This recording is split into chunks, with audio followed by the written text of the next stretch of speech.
Administration have cast some blame for the rise in prices on oil companies. They have pushed back. Demand has risen. We've had the price shock of Russia invading Ukraine. There are various factors that go into the price of oil, but we're not setting that price. Analysts say while the pain is very real right now, they believe prices will eventually go back down. When you look into the forward markets in terms of where the market is trading oil and gas months from now. Folks, there's a ton of news about the fourth stimulus payment that you're going to want to know in this video, so continue watching. So folks, here is the news that you have to know about the fourth stimulus payments because there's a ton of news to cover. If support is growing for more stimulus checks this year, economists have even confirmed that the vast majority of Americans should receive additional stimulus by the end of 2022. So while the crisis began early 2020, the aftermath is still hanging around with the inflation rates affecting so many Americans. The government actually started sending out payments up to $1,200 and followed by $600, and now we're needing $2,000 stimulus payments just for people to get by.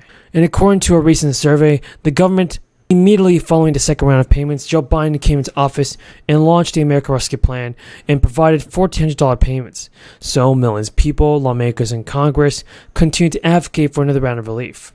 Because due to higher than average inflation rates this year, according to a survey, 62% of Americans are in favor of more stimulus in 2023. While the majority of the population is in favor of relief, 16% remain undecided and 22% are not in support of stimulus. Due to higher than average inflation rates, Americans have had to cut back their spending, and so many states took it upon themselves to provide this stimulus aid. As of now, 19 states have approved a bill to offer tax refunds to their residents before the end of 2021. So these payments range from $50 to $3,200 just for eligible people. And now, folks, many qualified Americans in the state of Alaska will receive a $3,200 direct payment. The Alaska legislature adopted a budget earlier this year. It includes $3,200 in payouts for qualified people by the end of the year. And according to the Alaska Public Media, the first round of this direct payments has actually begun to arrive in bank accounts this past fall, and paper checks are also continuing to be sent out. State officials have said that increased payments are necessary to do and deal with inflation, and rising energy prices and gas must be put down. Some states are obligated to disperse any excess funds, with residents instead reinvesting the money into the economy. So when it's too early to just determine whether states will have access to another stimulus package this year, many of the states are already doing their own thing. Employees in a school district in Maryland can expect extra cash because of the state and the city. Officials have said that around $1,000 is going out on December 16th to people who qualify for the stimulus, and Rhode Island is just sending a one-time payment of $250 per child. Households can receive a payment of up to 3 dependent children for a maximum of $750. And even the child tax rebate, everybody, began distribution in October. Taxpayers who file their state tax returns on extension by October 22 will receive the rebates in December of this year. And earlier this year, the Oregon legislature approved a one-time $600 stimulus check. Taxpayers got a lot of money this time, and so many people received the stimulus money that they need. The Budget Office and the Joint Committee on Taxation released a report of the true cost of a permanent expansion. And it's pretty shocking for a number of reasons. First is the financial cost. For 2022 should be around 6%. Johnson says that this would be a much needed help for benefit recipients, but many are running out of time. The COLA won't be paid until January. So there is months of having to meet these high costs. And right now their benefits were only raised by about on average, about $20 a month for this year. So when they're facing very large increases for prescription drugs. Here is the most important news. The Social Security Administration has released several important details for everybody to receive Social Security. Officials have announced that many seniors and retirees may qualify for an extra $150 a month. Now, after battling soaring inflation for the past year, retired workers got some good news. In October, benefits will get an 8.7% cost of living adjustment in 2023. It makes the fourth largest increase in history. Meanwhile, the standard Medicare Part B premium will decrease 3% next year. just the second time this has happened. So, Mary Johnson, the Social Security Medicare policy analyst for the Senior Citizens League, has told reporters the large COLA coupled with lower Part B premiums will help beneficiaries to some extent.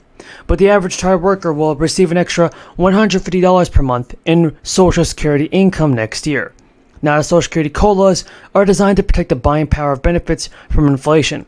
Unfortunately, inflation remained near a 4-decade high for the better part of the past year, and the 5.9% COLA applied to Social Security benefits for this year has failed to fully offset the impact of rising prices. It just means retired workers essentially took a pay cut this year, as they had to spend a greater portion of their checks to cover the increased cost of groceries, electric, and other goods. Fortunately, the Social Security recipients will get an 8.7% raise next year. This will boost that average benefit for retired workers to $2,000 a month. According to the SSA, the average retired worker will receive an average of $150 in benefits. Now, this year, the standard Medicare Part B premium has got some important information. It increased to $170 a month, making one of the largest price hikes in the program history. The figure easily topped the 5.9% COLA applied to benefits, meaning retired workers have spent a greater portion of their monthly income on medical care this year. Fortunately, the standard Medicare Part B premium will fall again to $164 a month, meaning most beneficiaries will save about $5 to $10 on average. Over the course of the year, that's a lot of money. Now, that may not seem like too much, but when combined with the average additional increase in income of Social Security, the retired worker can actually get a whole bunch of more money. That's around $2,000 more next year. And also, the Biden administration has decided it will ask the Supreme Court to revive its student debt relief program, as it fights to reverse lower court rulings that have upended its plans to forgive up to $20,000 debt to tens of millions of people. The Justice Department has said in a court filing this week that it planned to ask the Supreme Court to reverse an injunction that was issued by the 8th Court of Circuit Appeals. So the justices have twice rejected primarily requests in other lawsuits to block Biden's debt relief program, and the lawsuit now is heading to the Supreme Court. It was just brought up by 6 Republican officials who were trying to stop Biden from doing this.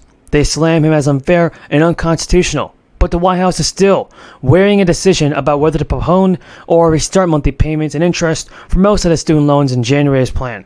Student activists and advocacy groups have urged the Biden administration to make clear that it won't restart the payments while its debt relief program remains in limbo. Administration officials are arguing that they need to cancel student debt for millions of borrowers to help so many people deal with this insane crisis. And now the Undersecretary of Education said in a court filing that examining all available options are on the table, while student debt remains blocked in court. Extending the pause is beyond its 31st. Now, blocking that debt relief also causes significant confusion for borrowers, specifically those who were anticipating having their loans wiped out completely. He said in an official statement, borrowers have been told that all they need to do is submit an application, but that's not the only thing they need to do. There's other requirements to get this free money. We have a ton of information about the fourth stimulus check, Social Security benefits, SSI, and SSDI. There's a ton of information about this, and here's what you need to know right now. Thank you. And from the 9th District of North Carolina. And a special thanks to members